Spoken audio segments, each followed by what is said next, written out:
谁不吃勺子，就是小狗。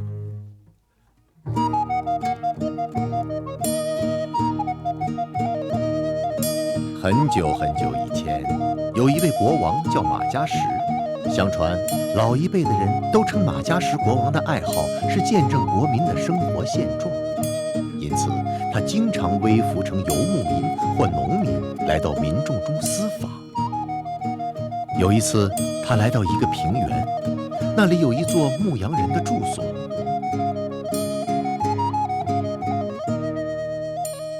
马加什上前去打招呼，正好赶上午饭时间。牧羊人邀请他一起吃午饭。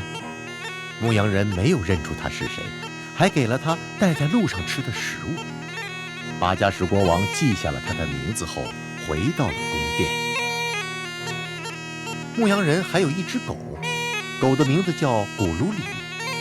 古鲁里聪明极了，和牧羊人形影不离。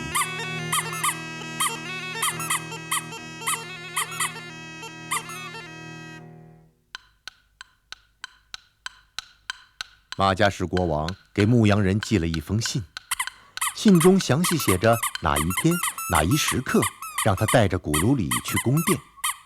马加什国王没有写为什么或者怎么去。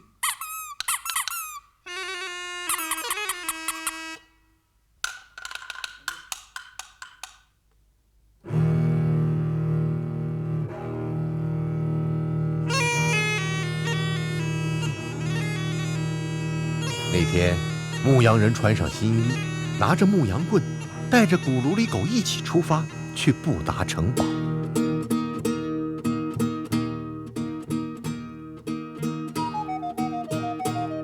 到达城门的时候，一个守卫拦住了他。守卫说道：“大叔，你停一下，你要去哪里？”“我要去见国王陛下。”“还带着一条狗？”“是的，您说的没错。”牧羊人拿出信封说：“您看，这是信函，我们是被邀请来这里的。”守卫看了看信函说：“天哪，大叔，您肯定会得到国王奖赏的礼物。如果您也分给我一部分礼物的话，我就让您进去。”“可以，我将一半的赏赐分给你。”他来到了国王宫殿前，抬腿就要进去，那里也有一个守卫。“大叔，停！您要去哪里呀？”“我去见国王陛下。”“还带着一条狗？”“是的，给您我带来的信函。”“您倒是有被邀请。”这位守卫想了一下，他知道国王正在宫殿里举办聚会，所有的公爵军官们都是马加什国王邀请来的。他这样做的目的是要在这些贵族面前奖赏牧羊人，而且计划跟牧羊人开个玩笑。“大叔，您会得到很大的奖赏，我这就让您进去，但您也要分我一些赏赐。”“我分给你一半。”一半答应给了看门的军兵，另一半答应给了这位军兵。牧羊人自己没有剩下什么，他随后就进了王宫。王宫里坐满了王公贵族，仆人按照吩咐，在所有贵族面前放好盘子、勺、叉和刀，但是在牧羊人面前，偏偏漏放了勺子。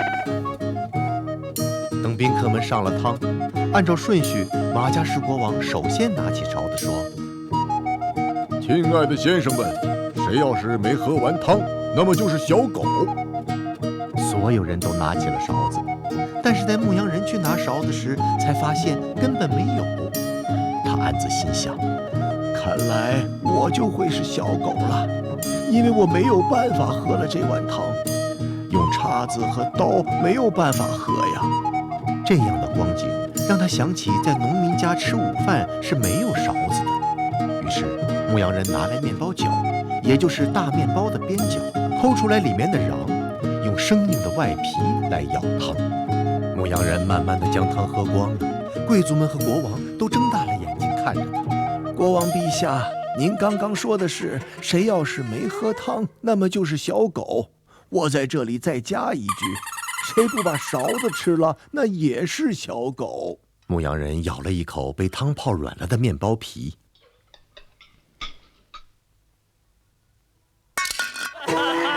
节目结束了，现在该搬走了。国王问牧羊人想要什么。国王陛下，请赐50棍打。牧羊人，我不是叫你来挨50棍的，我想和你开个玩笑，但却被你开了个大玩笑，因此应该奖励你更多，但不是50棍打。你说吧，要什么？国王陛下，我就要50棍打，只要这些。国王认为牧羊人又在和他开玩笑。那你告诉我，为什么要棍打呢？国王陛下，因为我来这里时，看城门的守卫拦住了我，说要得到我1半的奖励才放我进城，因此我答应了。接着，另外1位守卫也要拿走1半的奖励才肯放我进宫殿，因此25棍给第1个，剩余的25棍就给另外1个。牧羊人的玩笑就这么结束了。